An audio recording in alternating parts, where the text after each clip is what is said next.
they would say things like, "Oh, well, this was a popular practice at the time."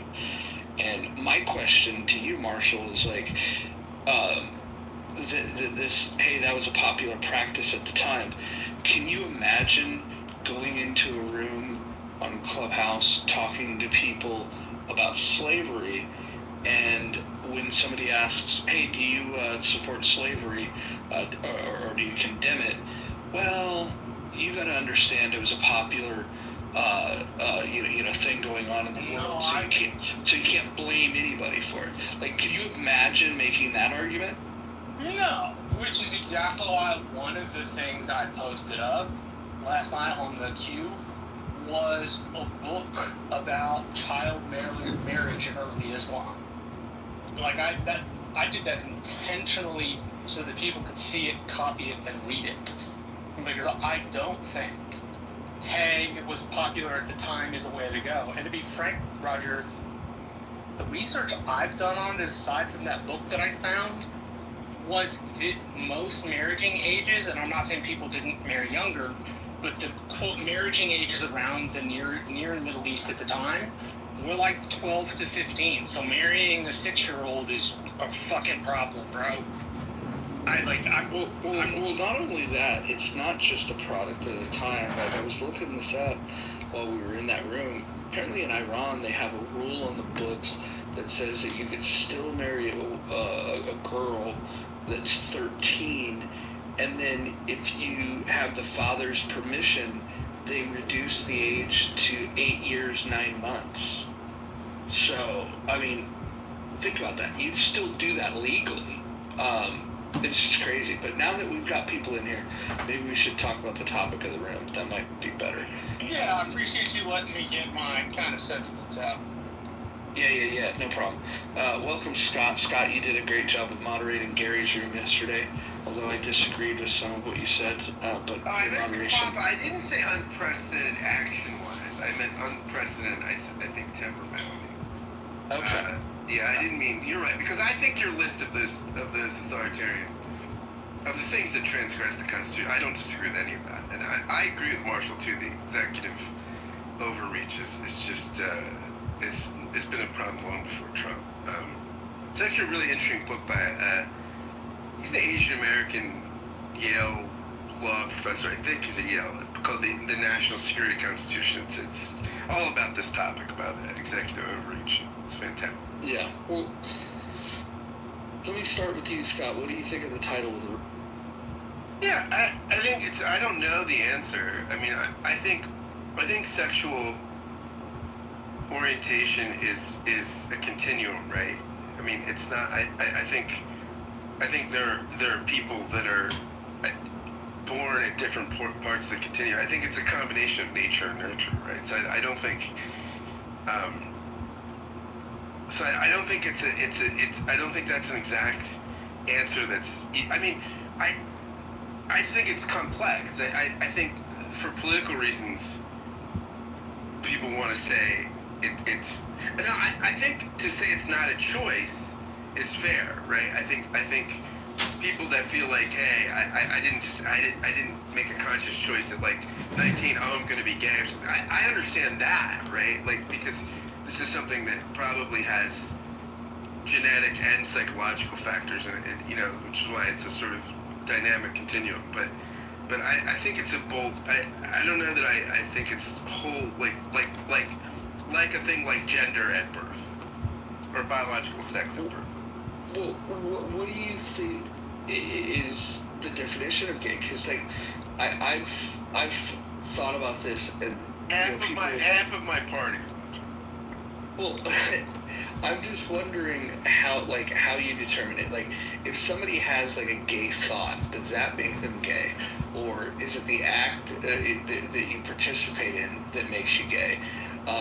And on one hand, I can think, well, we don't call somebody that has suicidal ideation. We don't say that they committed suicide. We don't say that somebody has a homicidal thought is a murderer. And so I wonder if the definition is like, let's say somebody was born with a particular orientation, the behaviors are still going to be a choice, and so there's that. But then if you looked at that particular line of thinking from a slightly different lens, you could then say, okay, well then, what if they participate in the behavior but they don't enjoy it? Does that, like, so is it the behavior or is it, the preference? Yeah, that's interesting.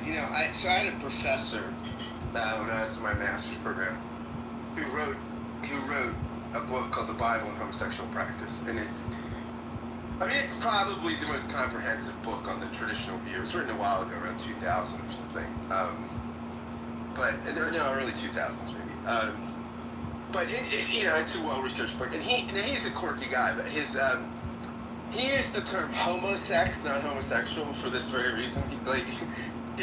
He didn't want to raise it. So the middle schooler in you, if you have one of those like me, at about the 8th time you read the term homosex, you just can't stop laughing out loud. But he uses that for the very reason of the issues of what you're saying, like ontologizing homosexual practice, right? He doesn't want to say that homosexual practice makes for an ontological identity, right? And so, but I think for a lot of folks, I think in the gay community, that is the case, right? They do want to say that this is my identity, and so it's become an identity, right? And so I think, and you can, and there's lots of reasons why politically in the sort of movement for gay rights, right? You'd want to say this is biologically fixed, right? Something that it's not chosen, like being black or being a woman, right? So then I'm treated the same way in political discussion. So I kind of get that. I just don't know that I don't know that means. I don't know that the fact that this doesn't feel like an arbitrary choice, or even an identitarian choice, the way some of them we might consider. I don't know if that makes it at birth. Do you have any thoughts on this? Well, I don't have any conclusions on this. Asked another way, what when you think of this, can you personalize it and ask yourself, do you feel that your sexuality was determined at birth? My sexual orientation? Yeah, your sexual orientation. Do you think at birth it was determined? And I won't ask you what it is. I'm just asking if you believe that yours was determined at birth. Well, I'm straight. It's okay to say. Also, I don't know. I don't think so. I can't recall the first days of my life or the first years of my life, so I certainly can't form an opinion about it. But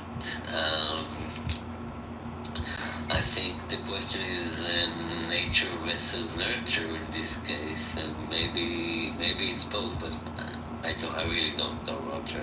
I'm sorry. Yeah. Nye, what do you think? You think your sexual orientation was determined at birth? Here's the thing.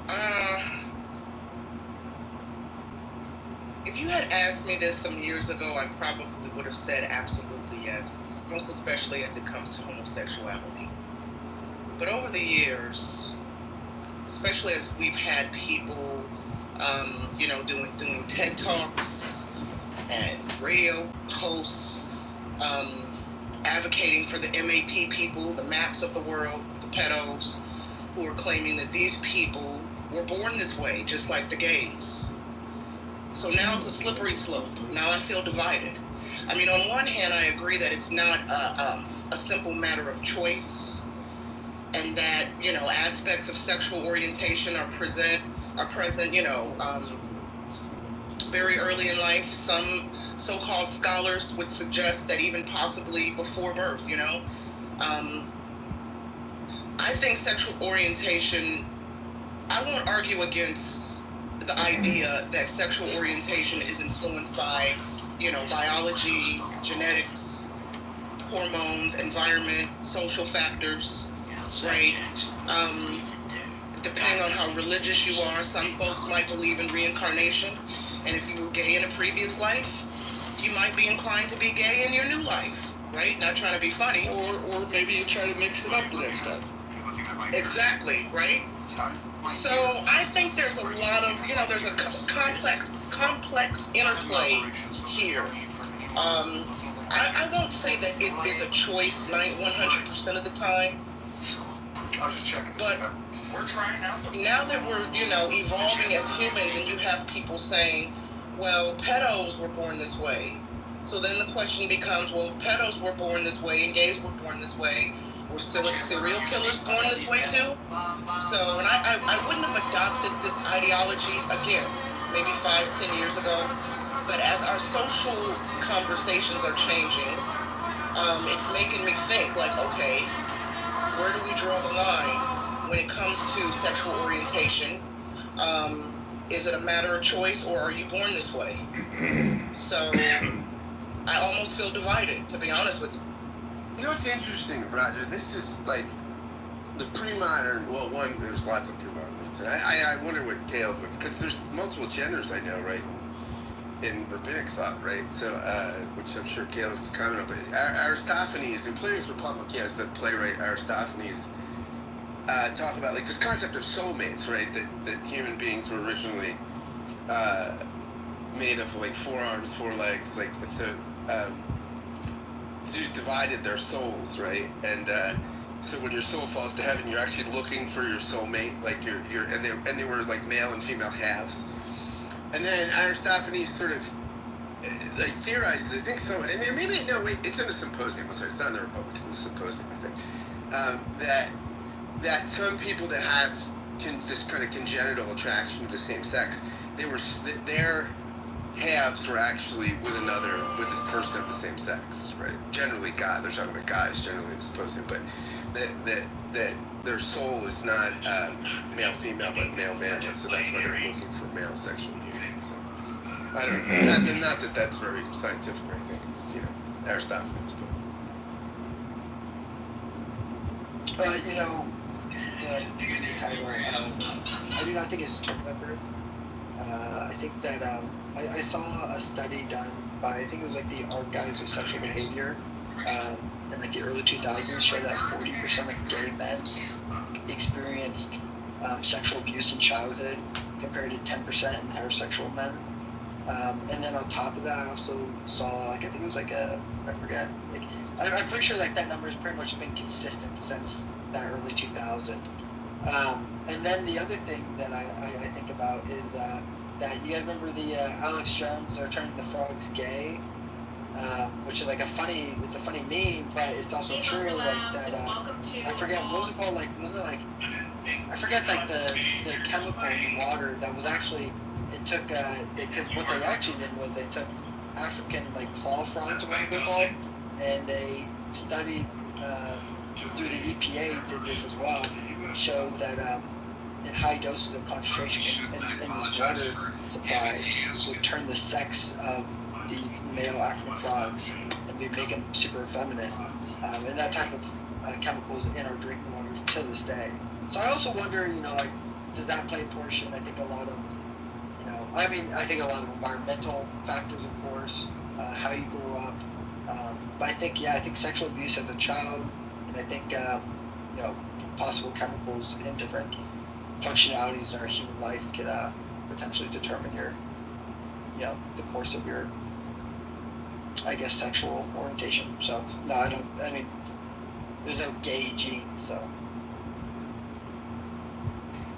Well, whether there is a gay gene or isn't a gay gene, I think that there's, when it comes to sexual orientation, there's going to be things that influence this stuff. What you're attracted to. I always thought it was interesting where, if you think about the way that men,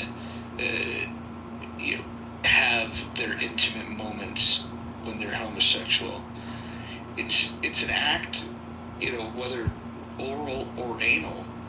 It's an act that they could have done heterosexually. So it's not the act itself that they're drawn to. It seems to be they're drawn to. It could be just that person.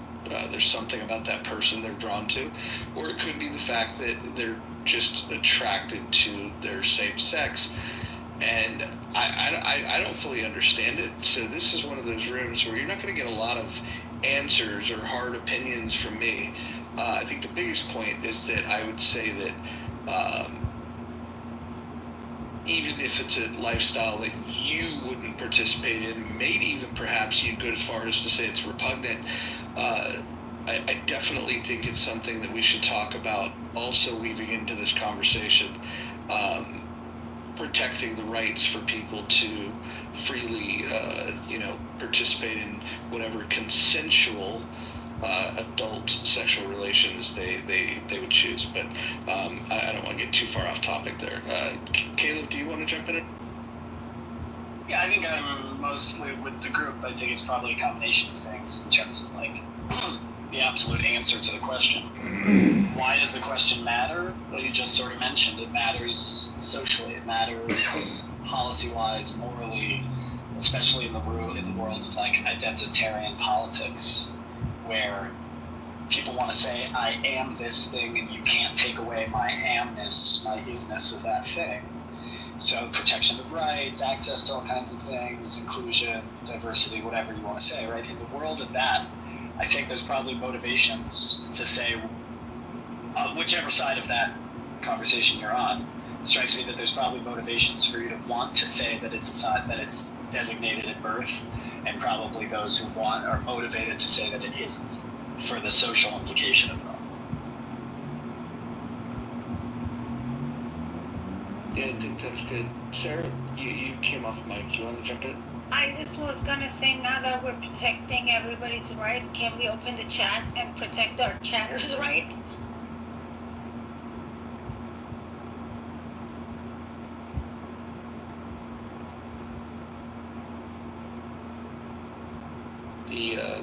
The chat has been liberated. You can all now occupy the chat.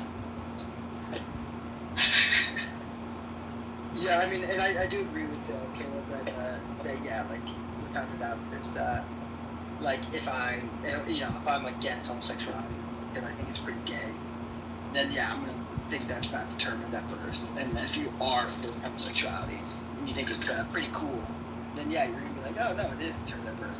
But I think there is more like statistics backing up that's probably not determined at birth. It's probably way more environmental. I guess until they figure out what gene causes it, what hormonal change shifts at birth causes it. But and kind of like what Mojo was saying, or Roger was saying, I don't know what he's going by right now, but which is that like think about it, like it kind of makes sense if you're sexually abused as a child. It's really, really sad that I'm not trying to take away from what actually happens, but like your first ever sexual interaction is with a man, right? And then after that, and let's say even made you feel good as a child, which is again very, very bad since that's a real thing and children get exposed and exploited. But again, that's your first ever sexual interaction. You might always crave that sexual interaction for the rest of your life, and so I feel like that is a really big determining factor. As a child, is what you are predisposed to before you're like an consenting adult. Even maybe like pornography. Like what if your ever first porn is gay? Will you then just be attracted? Like I don't know.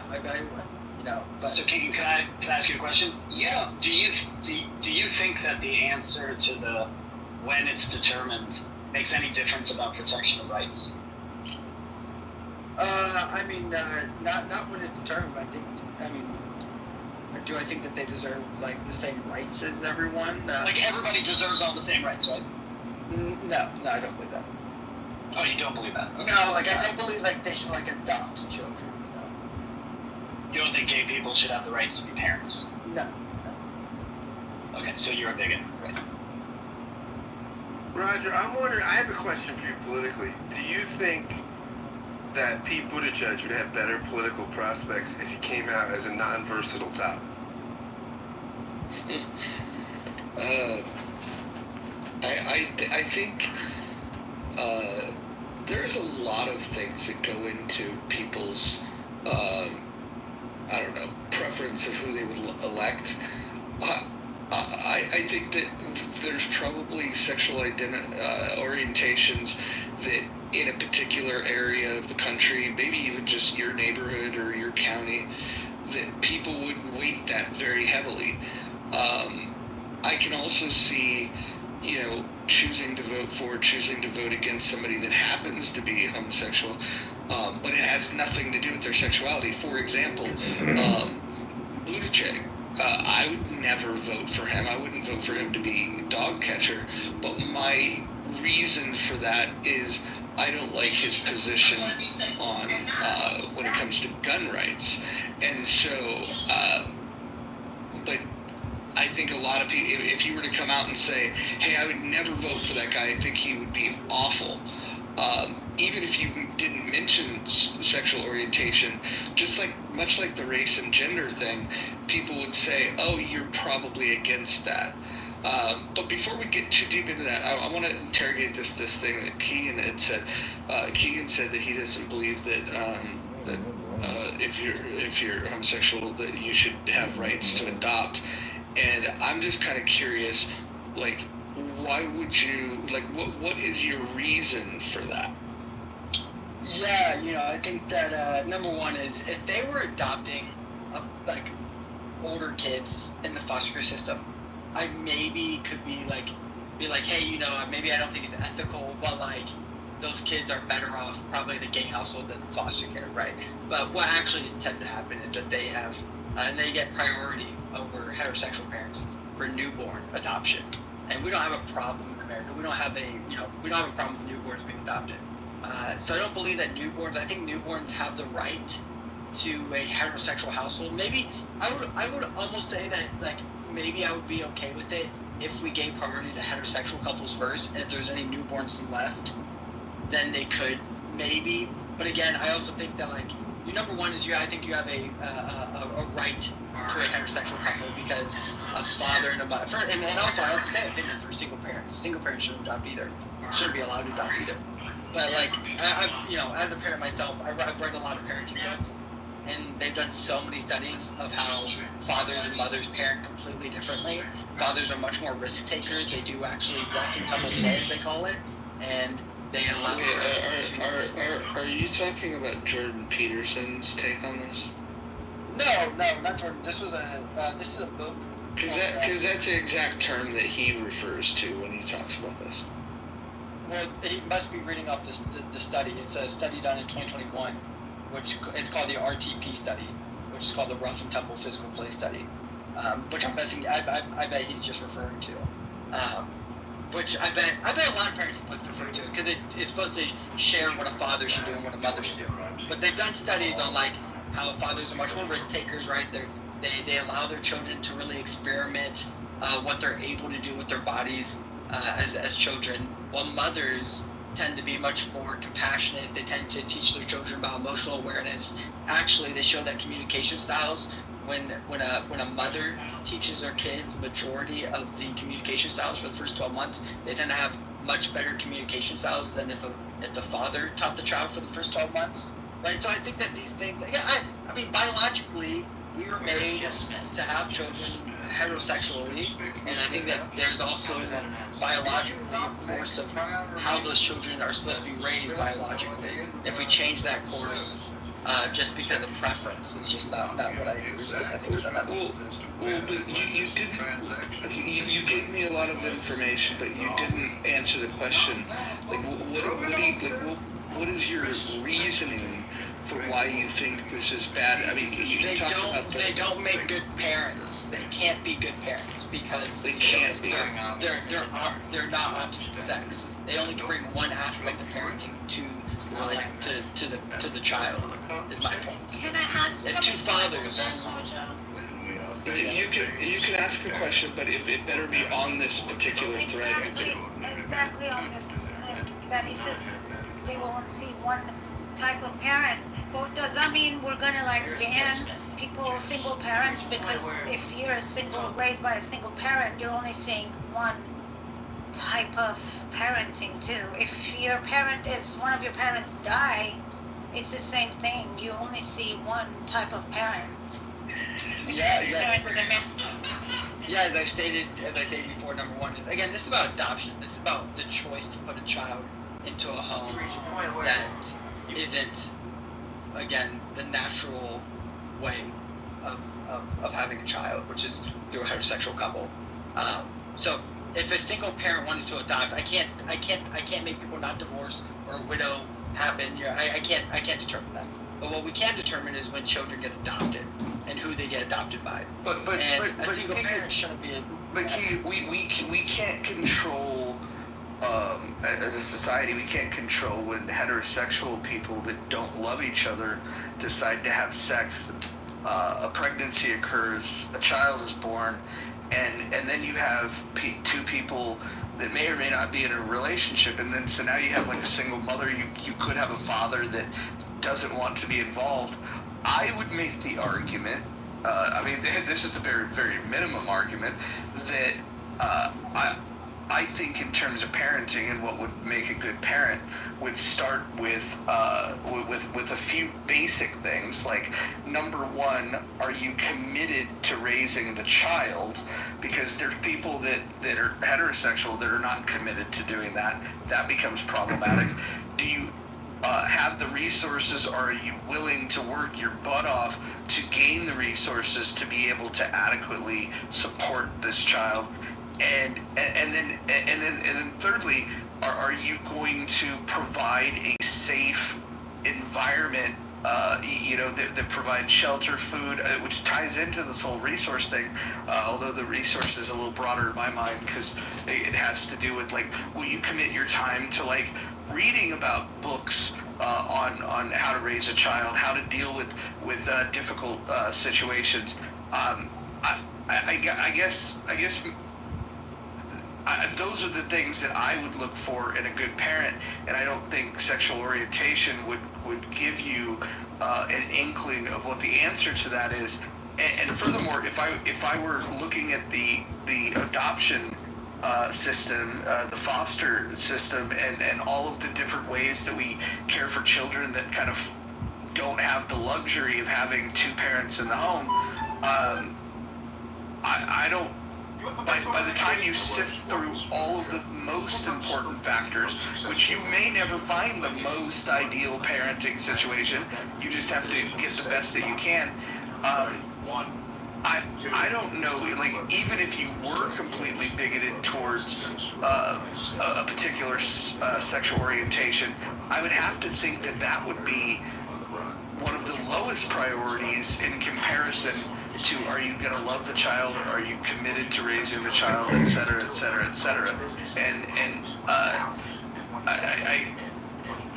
don't know. I think that maybe your thoughts on this are, I don't want to go as far as Caleb is saying, but I want him in this conversation for sure, to say that this means that you are bigoted, but certainly disallowing people to have the right to adopt, in policy, that would be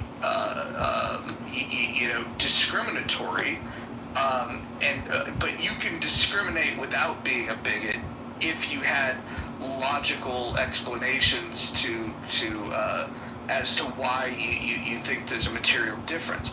But I just don't think that, it sounds to me like you believe that somebody's sexual orientation leads them to being a bad parent, and I'm not a bad parent. I don't want to get you wrong. I'm not saying they're a bad parent. I'm saying they physically, biologically, do not parent the same as the opposite sex. They just don't. They've done. Who's to say that's a bad thing? Because they've done studies on how that's a bad thing. How both mothers and fathers bring completely different aspects. Like the rough and tumble study that they done in both 2015 and I think they did it again like 2018, just to see if they got the same results, which they tended to do, showed less likely chance of forming aggression as toddlers, right? They have reduced aggression and also regulated their emotions better, right, with this rough and tumble play. Again, it also created risk-taking into their mind and now in allowing that to grow. That's something that mothers, like, that's something that, like, two lesbian parents, again, women don't want to do that because they have as they've shown in studies, that they tend to just not do that because they're just much more compassionate human beings. They don't want to think that they're going to hurt their child at all. They're just all about safety rather than risk-taking. But someone doesn't go. But I want to make it clear, they're not bad parents. They just can't be a parent from the opposite side. Sorry, Mojo, may I ask Keegan a question? Yeah, jump on in, brother. So, Keegan, the question I want to ask you, so, what if they were a single parent?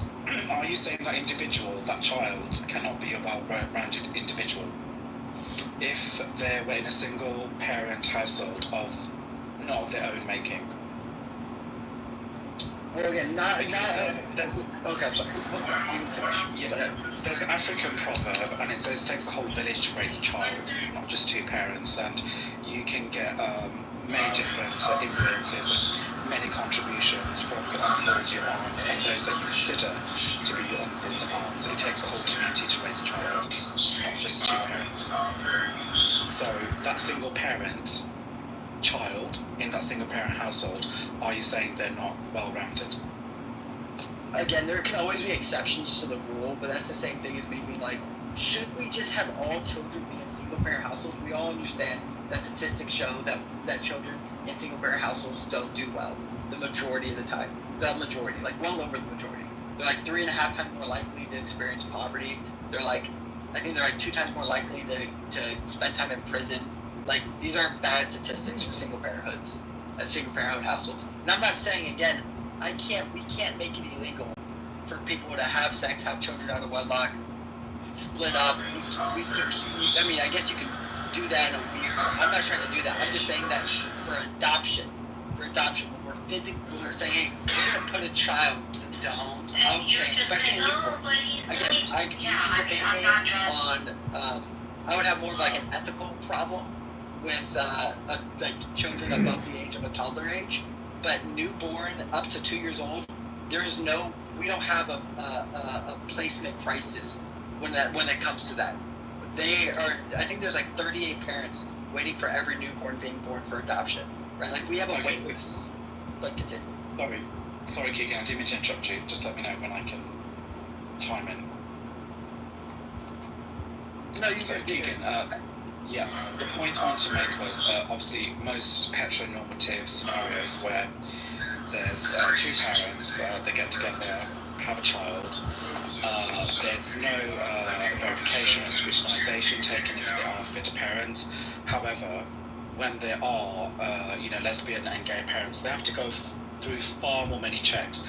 I would say, I'm assuming that every country's processes are the same, but they do, on average, go through far more many checks to see that they are competent parents and they have the means to provide for that child. I would say it's a far safer bet that in most circumstances, not all, I have to emphasize that they would actually be the far better parent than a guy and a girl that got together and the girl got pregnant. So I don't understand how you can just say that gay parents are not just as good, or may, in some cases, and I emphasize some cases, could actually be far better. Because they've gone through so many processes to actually demonstrate to whichever authorities they have to demonstrate that they can be. Well, and this is the last thing I'll say, and I don't want to, again, I'm not trying to take Roger's stage and center myself. But I understand what you guys are just trying to do, trying to get my viewpoint. Again, we're talking about adoption, right? The same thing with the gay couple and heterosexual couple. They have to be financially stable if you're going to adopt a newborn in this country. You go through a whole process. My parents, we adopted. They adopted children to our family. I've seen the process firsthand. And they've been a part of organizations for my whole life.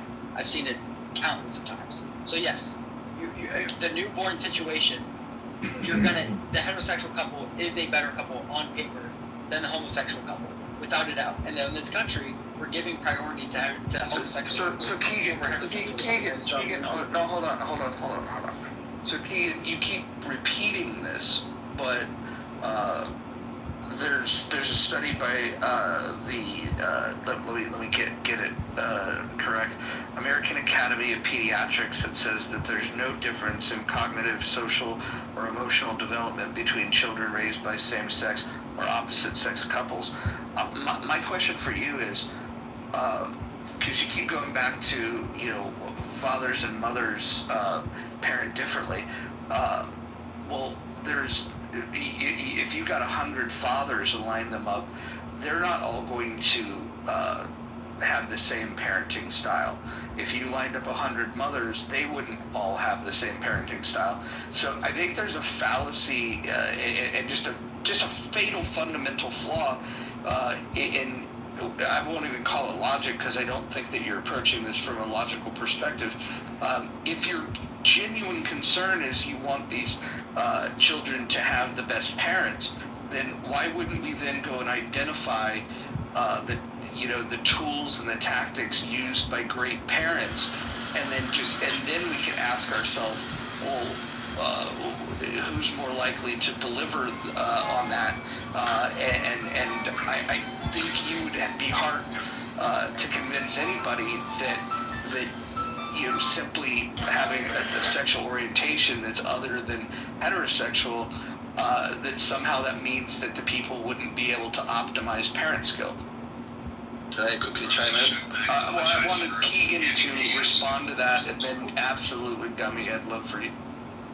Yeah, again, I'll just continue to reiterate that. I think that we all understand we're all biologically as sex, as genders, just completely different. We fundamentally do different things, and this is studies that they've just done on just opposite sex. We have many more years than any homosexual studies that you guys can find. They've done it for decades and decades. And so that's just Keegan, you're aware that there are parents, like if we were to just isolate and look at heterosexual parents, if we were to look at the thing that you're prioritizing, heterosexual two-person household, which by the way, that is a two-person household, a father and a mother.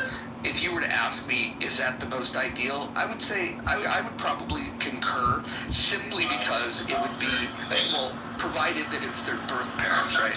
I would say that would typically be advantageous. However, there's caveats to that. What if the father is abusive? What if the mother is an addict? Can I add another real quick? I would like to speak, though. Just on this point, 10 seconds.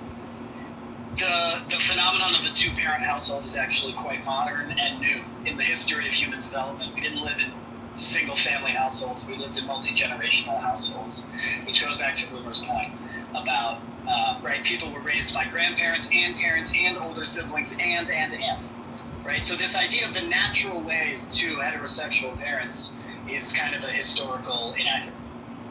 Well, it's just the opposite sexes.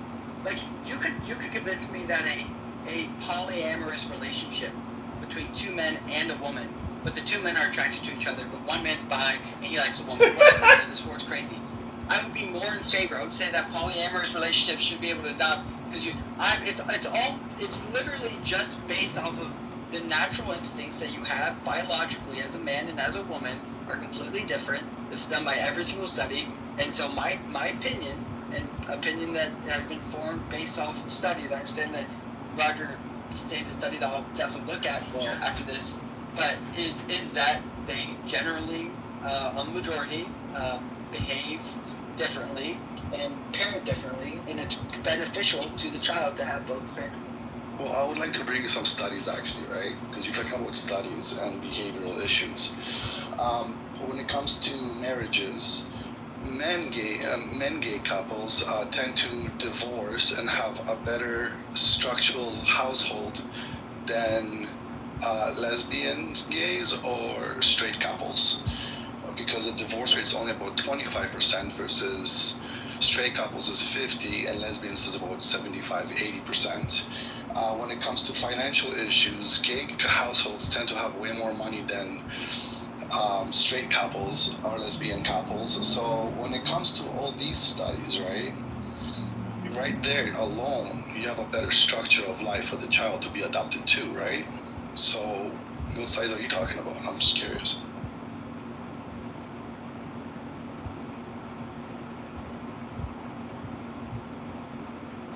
Yeah, I mean, I do.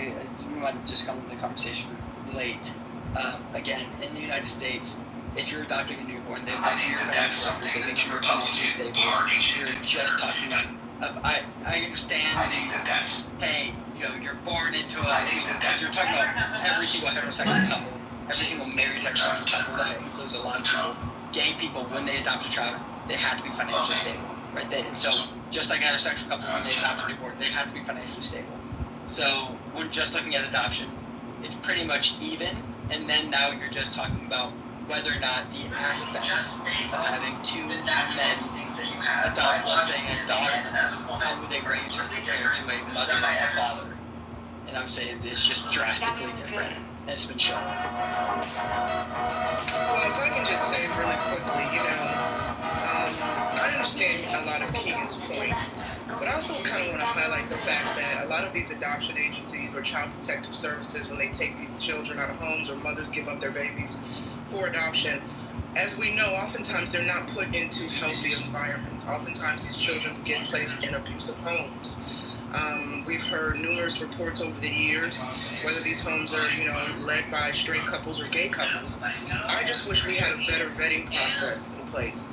I don't care where the child goes, if it's a gay couple, straight couple, single couple. I want to get more children out of the system because the system is not healthy for these kids. And then we have to think about if they're in adoption homes, once they turn 18 and they age out of the system, especially the foster care system, they're put on the street. And they're put on the street, they don't have any support, they don't have any resources.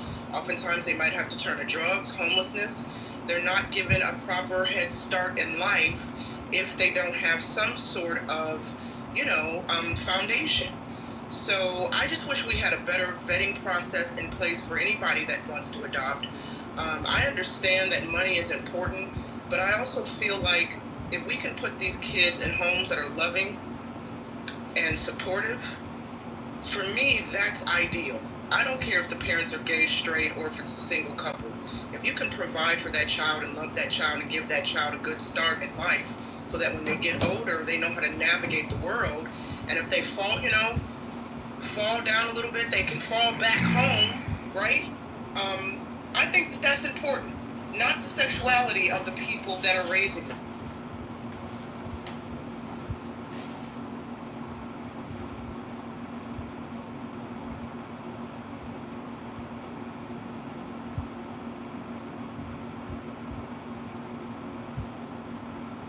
Here's my question, and because this becomes more of an ethical debate, I really want to hear from Roger. Maybe he can give me his point of view.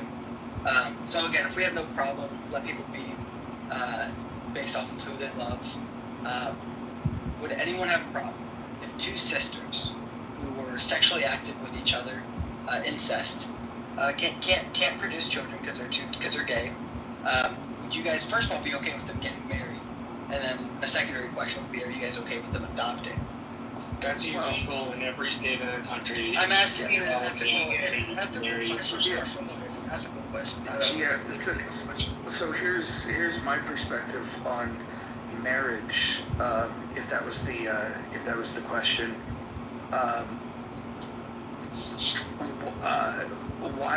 why do we? I would back it up. I don't believe that people should have to submit an application to get a license to be married. I don't think that the government should make a decision on who can or cannot get married. I think that if somebody, I would probably not attend a wedding between two sisters. I think that would just be beyond my level of comprehension. I think I would probably stay away from that one. But I think that marriage, I think we put it in the hands of the wrong people. I think that George and Martha Washington, for example, didn't have a marriage license. and they were able to marry.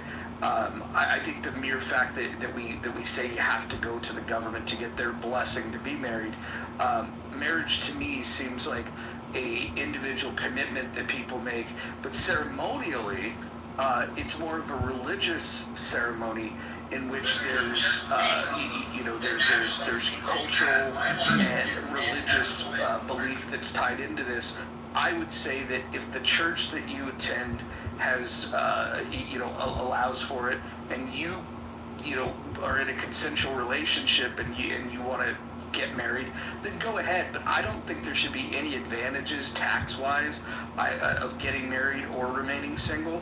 I just think that the entire institution of marriage, the way that we do it here in this country, where the government determines who is and recognizes who is or isn't married, is the problem. Does that mean that I support incest? No, I also cringe at that idea, and I'll explain why if you guys care. But I think it's, for most people, it's self. Roger, I'm wondering, like, what do you do with, like, part of the reason that marriage is a civil contract, right? And so when, church and state and pre-modern societies or religion in your culture were not as delineated, this wasn't a big deal. But now, you might want to get married in a religious ceremony or whatever. It's weird because you get married in a religious ceremony, but the state solemnizes it so that there are legal protections around it, right? So how would you deal with if you didn't have the state issuing marriage licenses?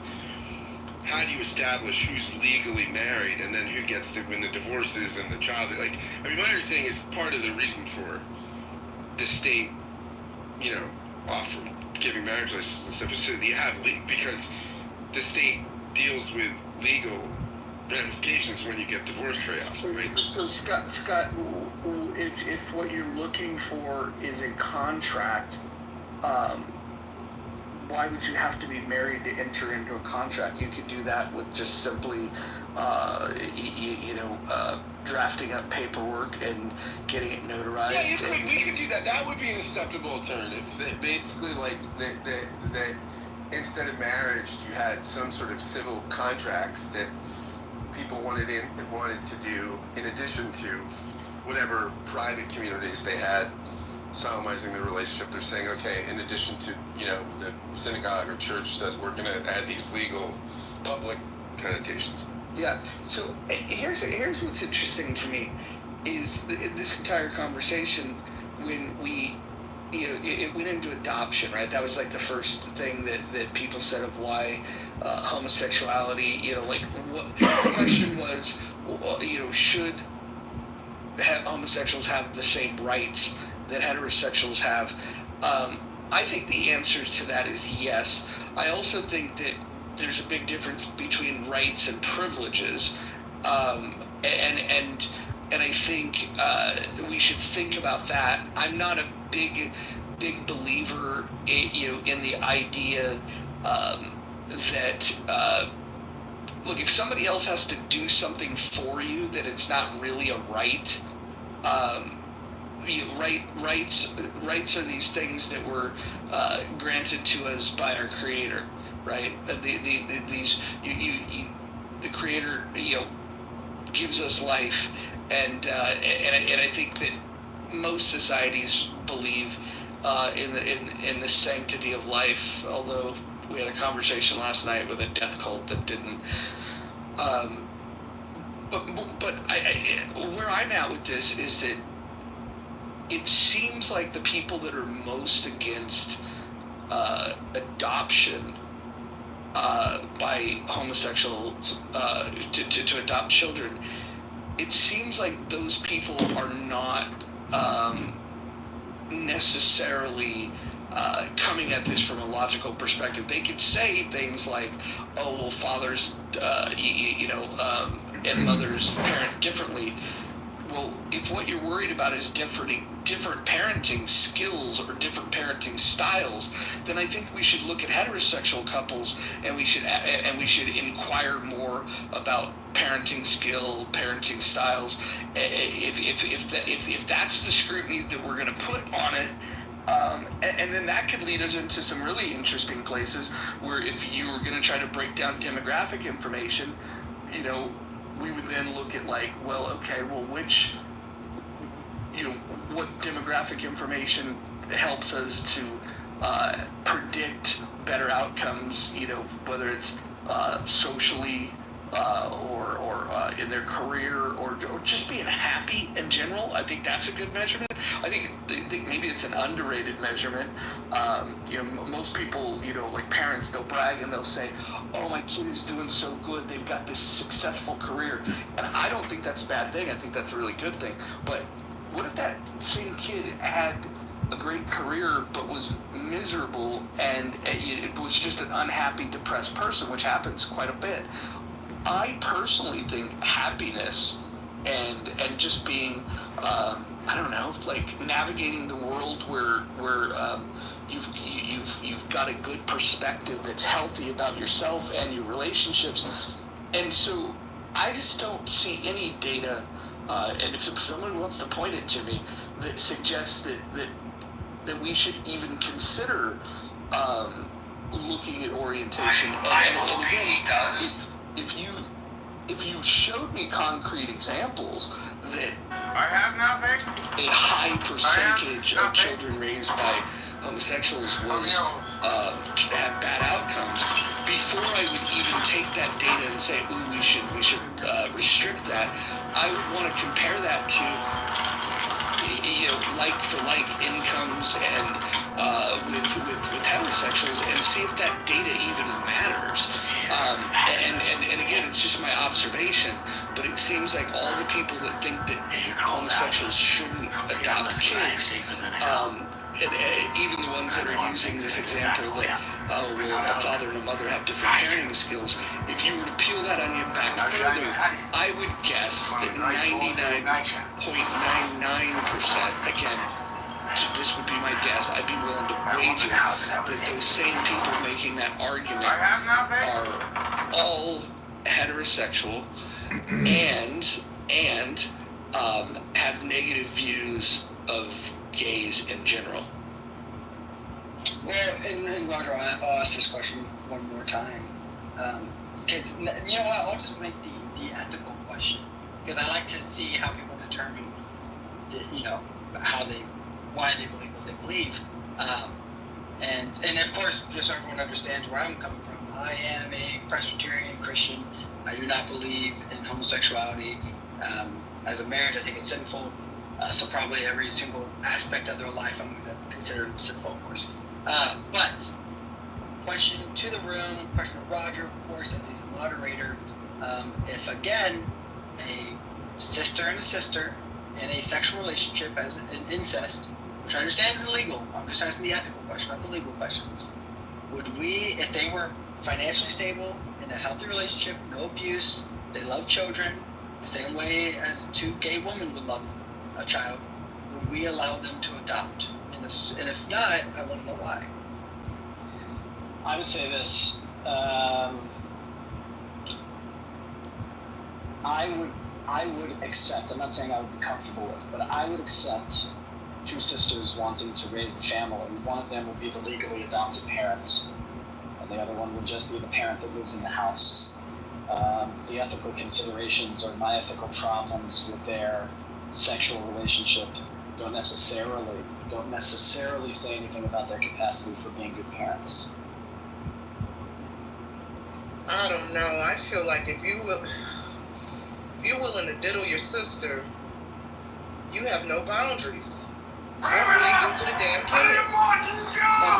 can't know that. That's the damn agreements. In other words, we're making assumptions based on one set of behaviors and saying that translates to all other kinds of behaviors. I'm not sure that that's right. Then parents who smoke shouldn't be allowed to adopt children either.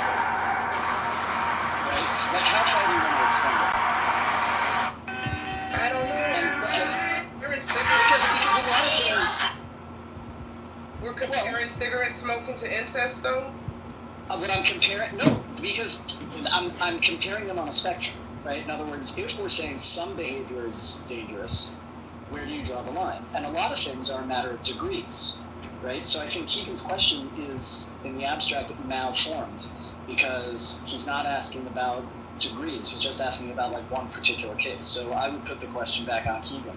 Where would you draw the line about harmful behaviors or harmful things that you might see in a family? And would you further restrict adoption rights because of those things, like smoking or alcoholism or overeating or obesity? Where would you draw the line? See, this is where it becomes very, very fun. I said I would be more willing to have this type of discussion, which is like maybe it's not like a full-on restriction and make it illegal, but rather a priority list. Because we don't do that right now in this nation, right? There's not a priority list. That's not true. That's not true. You have to fit a certain number. It's for newborns. You have to fit a certain number of legal standards. Do you have kids, Keegan? Do you have kids? Yes. God help them. Because I think you're raising them to be. It doesn't matter. It doesn't matter. God help all the children. God help all the children. Okay. Well, anyways, which is that like I think that not even just based off of like your financial standpoint, which is already a standpoint that you have to hit to adopt a newborn, and you have to be you have to hit certain parameters that CPS will look into or medical adoption agencies will look into. But yeah, I mean, looking into it even further, do you smoke in the house? Has there been forms of like drug abuse or like you're absolutely right. Like should we have a priority list of people who like, hey, if you're a heterosexual couple, financially well off, no forms of alcoholism, no forms of smoking in the house, physically in shape, all these things, like, should they have a higher priority? And I would say, yeah, without doubt. And maybe there is a restriction. Maybe it is a priority list rather than just like, if you just hit these checklists, then anyone can. So why would you, so what makes adoption different than biological birthing?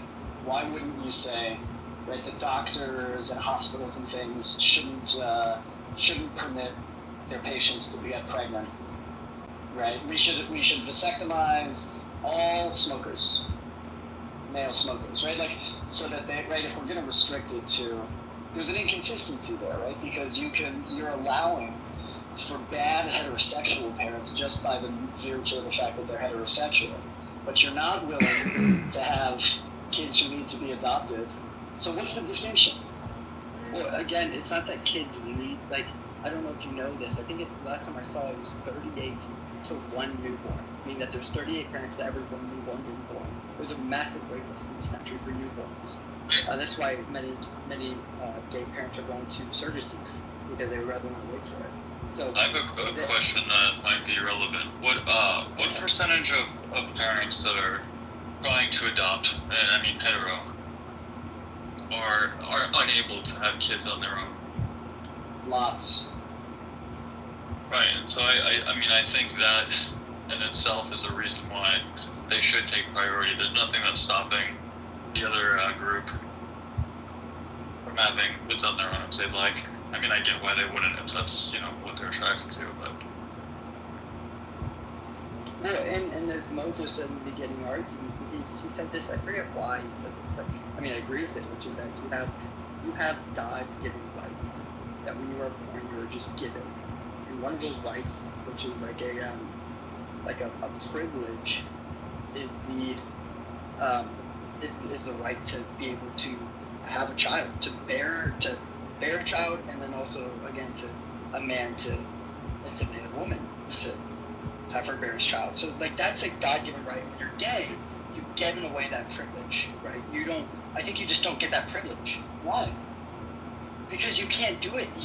I guess. Of course you can. There's no biological restriction just because I'm gay. No, absolutely not. There is no technical restriction on me activating that right just because I'm gay.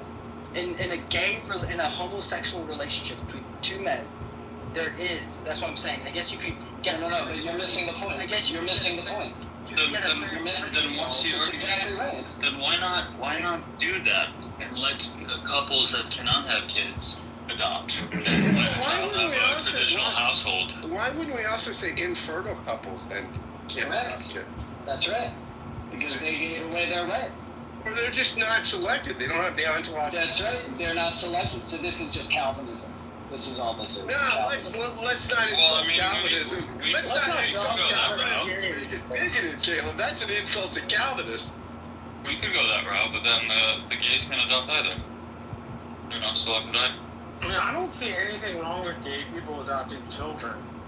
And Marshall's a Presbyterian. Somebody just said that they were against it because they're Presbyterian, and Marshall's a good Presbyterian. I have a different view. I support the ability to be married. I don't care whether they're gay or lesbian or transgender. It doesn't matter to me. I go to a church, however, that says if you're gay, you can come to our church. You can't be in leadership, and we won't marry you. And that's about where I stand religiously on it. I think, at least practically, there's nothing that says there's nothing to indicate gay people can't adopt children and raise them in perfectly good homes. It's happened for the United States for at least 80 or so, well, not 80, at least like 20 or so years, and it hadn't produced bad side effects. The other piece is gays have been around as long as we've been on this earth. Alexander the Great's most fearsome cavalry troop was called Companion Cavalry. And it had 2,000 men in it, and they were all gay. Every single one of them. So gayness doesn't take away. I'm not asking people. Alexander's infantry was all gay. Very much in with Roger. I don't think the state needs to be involved. And I think when we punish what goes on between two consenting adults who have liberty and freedom, then we're sticking our noses where it really doesn't belong.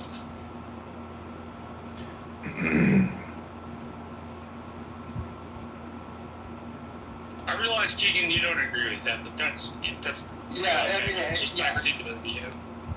Yeah, I mean, I make the argument that when people say if it's just two consenting adults, then everyone should be okay with incest. Incest should not be, other than producing gay incest, and then maybe if you're heterosexual incest, you just have to get a vasectomy or tie your tubes. Yeah, but incest and gay people aren't the same. Well, why not? They're two consenting adults. I'm just really confused. Well, Keegan, hold on, Keegan, are you genuinely confused by it? Because you just said. I think it's a contradiction. I think it's a contradiction to do this. Well, I don't see a contradiction for people to be able to look at two separate issues and to be able to feel different ways about these two separate things. I think that there's a couple of questions here. First of all, do you believe that that homosexuality and incest are you think that those are morally and ethically just the same thing? That's your take? Yeah, it's sexual immorality. Got it. Well, there's a lot of sexual immorality, right? Jacking off is sexually immoral, depending on the teachings that you follow. And so I guess my question is if we're going to get so hell bent, no pun intended, on the idea of what is sexually moral, right? Then I think. What about people that have sex out of wedlock? Do you feel the same way about them as you do about people that commit incest? Yes. I mean, yeah. I mean, it's the same sexual morality. Now jacking off actually is debatable. It can be debatable, but these three things that you labeled other than that are not debatable among the church. Got it. So it's your belief that we should put incest and homosexuality and sex before marriage all in the same bucket because of a religious belief that you hold? No, I'm asking, I'm saying I'm basing my ethical understanding of sexual morality as a religious understanding. I'm asking other people how when they say it's two consenting adults, how are they ethically getting to that position when they're The against government. incest. That's how.